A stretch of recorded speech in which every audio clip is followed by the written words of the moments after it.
الذي علم بالقلم علم الإنسان ما لم يعلم.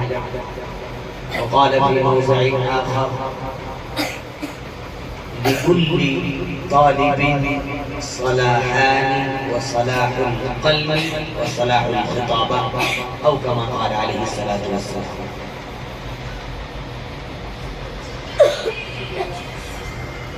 شاعر نے کہا کہ جب سے ہونٹوں پہ یا رب تیرا نام ہے، تیرے بیمار کو کافی آرام ہے، اور تو نے بخشا ہمیں نور اسلام ہے، ہم پہ یہ تیرا حقیقی انعام. اور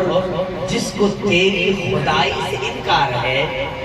بادشاہت میں رہ کر بھی وہ ناکام ہے. اور روٹھتا ہے زمانہ روٹھ جائے، راضی کرنا بس تجھے میرا کام ہے. اور آسمانوں کی دنیا میں ہے وہ محترم، اور آسمانوں کی دنیا میں ہے وہ محترم جو تیرے خاطر دنیا میں بدنام. آج علماء کو یا پھر پڑھنے والے بچوں کو حقیر نگاہوں سے دیکھتے ہیں لوگ، لیکن شاعر کہتا ہے کہ آسمانوں کی دنیا میں ہے وہ محترم جو تیرے خاطر دنیا میں بدنام ہے، اور اپنے منکر کو تو بھی رزق دیتا ہے. کتنے دنیا کے اندر آپ دیکھ لیجیے اٹھا کر کے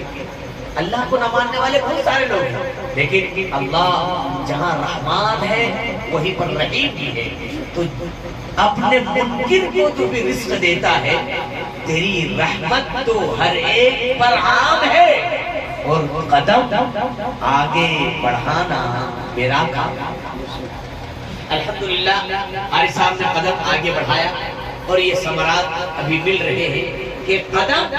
آگے بڑھانا میرا کام ہے، اور پار بیڑا لگانا تیرا کام ہے، اور پار بیڑا لگانا تیرا کام ہے. عزیز طلباء، اللہ رب الجلال کا بے انتہا فضل و کرم ہے کہ آپ لوگوں کو اللہ سبحانہ و تعالیٰ نے چنا، اور چن کر کے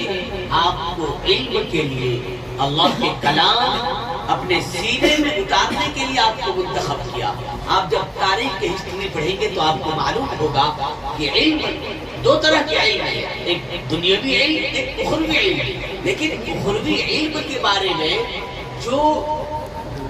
مقامات ہیں اور جو اللہ کے وعدے ہیں، کہا کہ علم ایک نور ہے، علم قوت ایمانی ہے، علم حصول جنت کا ذریعہ ہے، اور یہی علم ہے جس کے بنا پر خداوند قدوس آسمانوں سے رزق نازل کرتا ہے. علم کے بغیر دنیا کا وجود نہیں، علم کے بغیر نظام کائنات کی کوئی حقیقت نہیں، علم کے بغیر تبلیغ دین ایک افسانہ نہیں، علم کے بغیر انسان معرفت الہی سے بیگانہ ہے، علم کے بغیر تصوف نہ تصوف ہے، نہ جہاد کوئی عبادت ہے.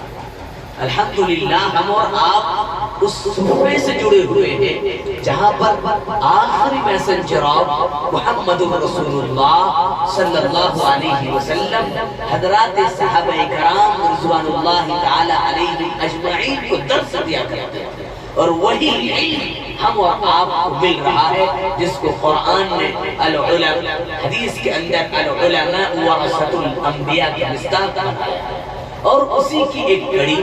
ہر جگہ ہر مدارس کے اندر سالانہ امتحان ہوا کرتا ہے. ایک ہے ششماہی، ایک ہے سالانہ. لیکن جو ڈسپلین اور جو کیا بولتے ہیں بہترین انداز میں سانچے میں جو ڈھالنے والے آپ کے قاری صاحب، میں جب یہاں کبھی کبھی حاضری ہوتی رہتی ہے میری بارگاہ، آپ لوگ سنتے رہتے ہیں، لیکن ایک خوشی محسوس ہوتی ہے کہ ماشاءاللہ بڑی یعنی قاعدے کے ساتھ ان کا ہر طور ہر طریقہ رہتا ہے. تو میں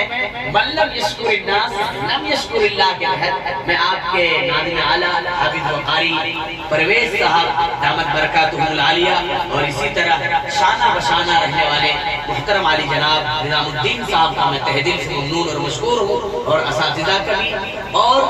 ساتھ ہی ساتھ دیکھیے کہ اللہ سبحانہ وتعالی نے، اللہ کے نبی نے فرمایا کہ ہر طالب علم کے لیے دو چیزیں ضروری ہیں، لکل طالب صلاحان وصلاح القلب وصلاح الخطابہ۔ الحمدللہ آپ کے مدرسے میں جہاں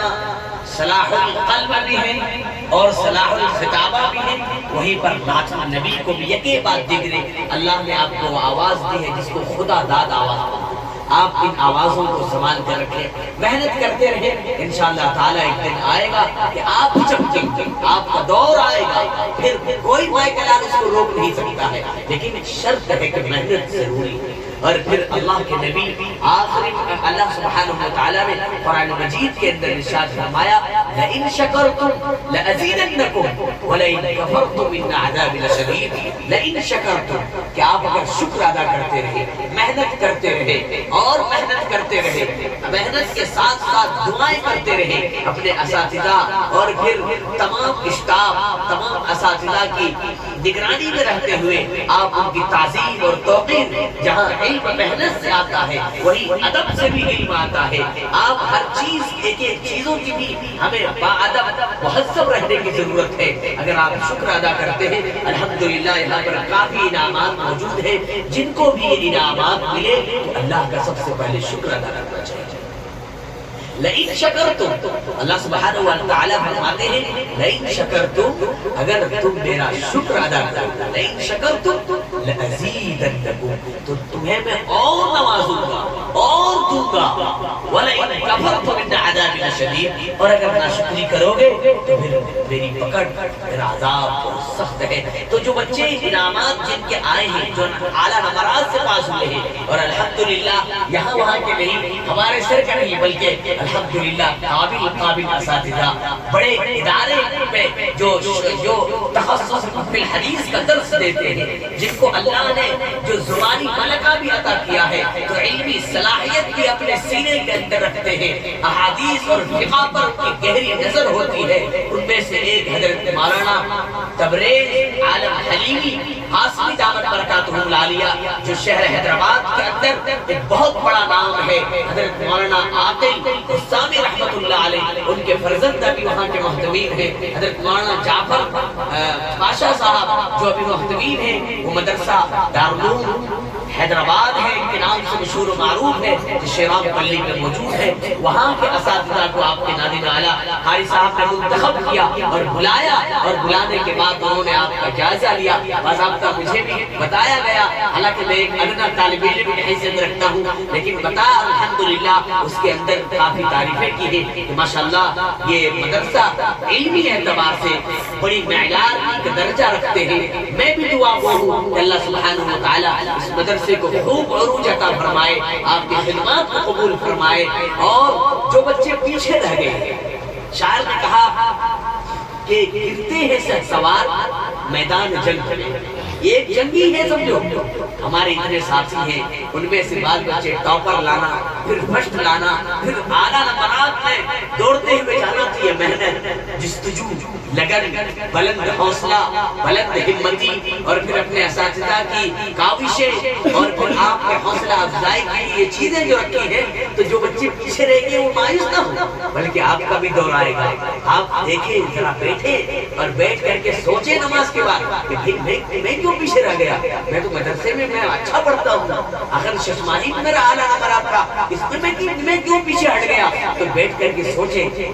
غور و فکر کریں، آخر بات کیا ہے اور میں پیچھے رہنے کا مقصد کیا ہے؟ کیا میں نے نہیں پڑھا؟ الحمدللہ قاری صاحب کے پاس تو 11 ساڑھے 11 بجے تک تعلیم ہوتی ہے، اور سالانہ امتحان میں صرف ایک دن چھٹی ملی آپ کو، اور ہمارے مدرسوں میں تو کئی دن چھٹیاں ہوتے ہیں، لیکن آپ کے پاس ایک دن کی چھٹی، اور پھر آج بھی تعلیم، اور وہ بھی کیا انعامات، بچے خوش ہوتے ہیں، ارے آج تو تعلیم ہے، لیکن الحمدللہ قاری صاحب نے آپ کے وقت کو غنیمت مت جانا۔ شاعر نے کہا، ابھی ذکر کر رہے تھے کہ پڑھ لے نمازیں،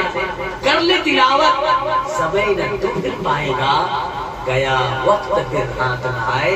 بعد میں تو بس آئے گا۔ یہی شعر میں قاری صاحب کو گزار رہے تھے میرے سامنے، بولا بھائی ایک دن کی چھٹی اور تعلیم کے لیے وقت کہاں ملے گا ان بچوں کو؟ تو آپ کی بڑی خیر خواہ ہیں، آپ جب اپنے لیے دعائیں کریں، اپنے والدین کے لیے دعائیں کریں، تو اپنے اساتذہ کے لیے، اپنے نظماء کے لیے، یہاں پر جتنے خادم ہیں ہمارے شانہ بشانہ، ہمارے نظام صاحب بھی آپ کے شانہ بشانہ رہتے ہیں ماشاءاللہ، ان کے حق میں بھی تو دعائیں کریں کہ اللہ ان تمام کو سلامت رکھے۔ تو شاعر کہہ رہا تھا کہ